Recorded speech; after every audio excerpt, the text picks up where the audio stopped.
Приветствую всех на канале Горизонт событий. Снегопады и метели обрушились на Одесскую область. Видимость ухудшилась до 100 метров и менее. Трассы Одесса-Рени и Одесса-Киев перекрывали для всех видов транспорта после многочисленных аварий. Плохая погода и снежные бури вызвали отключение электроэнергии и оставили без света тысячи людей. Из-за перепадов напряжения в электросети Одессы коммунальщикам пришлось отключить несколько котельных, чтобы не сломалось оборудование. Сильный ветер также повалил много деревьев, оборвал линии электропередачи, а скопившийся снег привел к блокировке дорог. В Одесской области в результате непогоды без света остался 131 населенный пункт. Энергетики работают в первую очередь над возобновлением питания объектов критической инфраструктуры.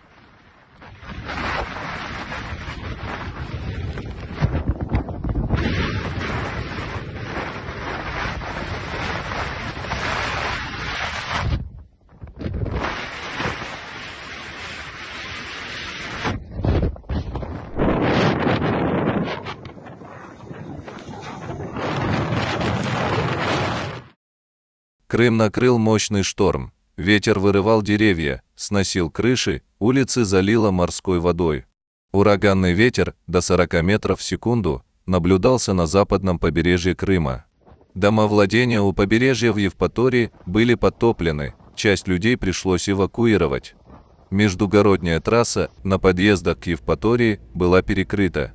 Движение троллейбусов на дороге Симферополь, Ялта и в самом Симферополе было приостановлено. В поселке Героевское из-за шторма 40 домов оказались заблокированы, на месте работали сотрудники МЧС. В Алуште ветром сносило крыши и падали деревья. На повреждения от ветра также жалуются в Симферополе, Севастополе и других городах. Из-за шторма от электроэнергии было отключено около 500 тысяч жителей Крыма. Самые пострадавшие районы полуострова – Черноморский, Сакский, Белогорский, Симферопольский, Октябрьский, Бахчисарайский и Ленинский – все службы региона были приведены в состояние повышенной готовности. В связи с непогодой, понедельник в ряде городов объявлен нерабочим днем для работников учреждений социальной сферы и школ.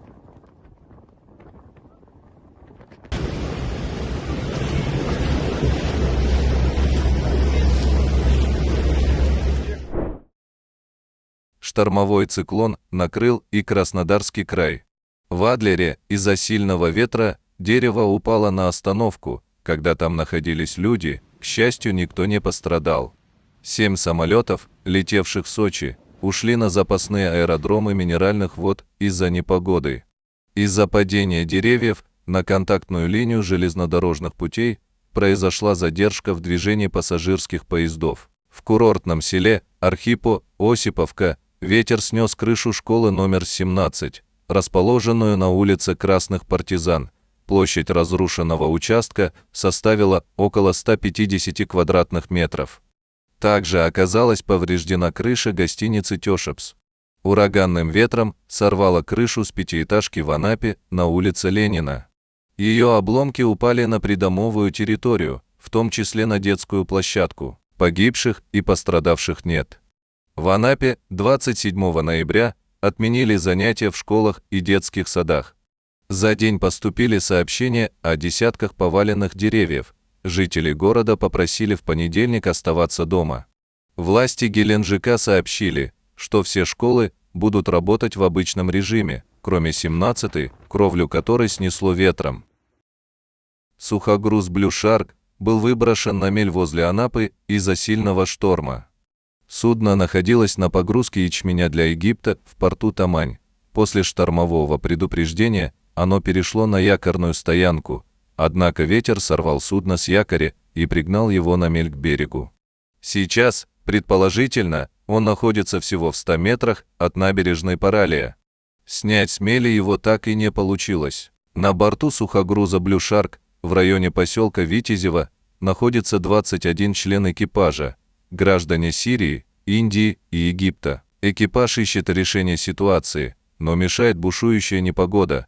Попробовать отбуксировать судно смогут лишь когда стихнет шторм.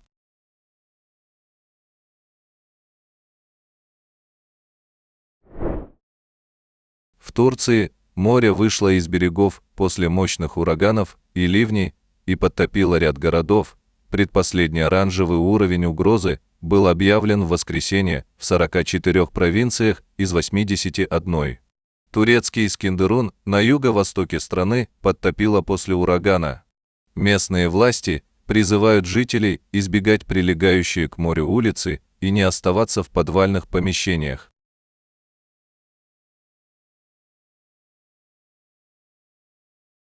Пока одну часть Турции затапливает, другие засыпает снегом. Сильный снегопад прошел в городе Осман-Пазары. Высота снежного покрова составила до 30 сантиметров, местами намело сугробы более метра. Также серьезный снегопад накрыл город Разград в Делиарманском районе Болгарии. Из-за разгула стихии дороги оказались практически полностью заблокированы, встал автотранспорт. Жители Нижнекамска в Республике Татарстан остались без воды из-за аварии на станции водоочистки. У части домов нет горячего водоснабжения, в некоторых холодного, часть зданий полностью лишена воды. В большинстве же домов снижено давление при подаче, из-за этого хуже всего пришлось жителям верхних этажей. При этом жители предупредили, что возможно изменение цвета и мутности холодной и горячей воды. Об аварии стало известно ночью.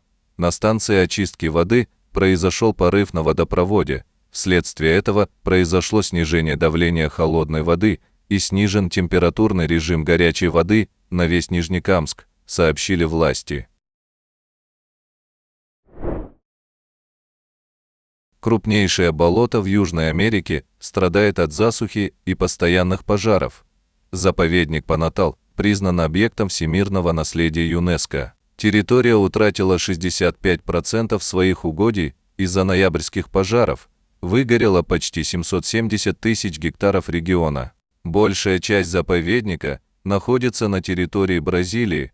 Небольшие части ее также расположены в Боливии и Парагвае, в бассейне реки Парагвай. Находится на западе штата Мато-Гросу-ду-Сул и на юге штата Мато-Гросу. Общая площадь ориентировочно 150-195 тысяч квадратных километров.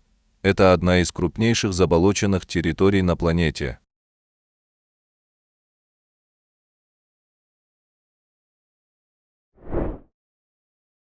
Ураган с крупным градом прошел в индийском штате Гуджарат и нанес ущерб Раджкоту, четвертому по численности населения городу штата.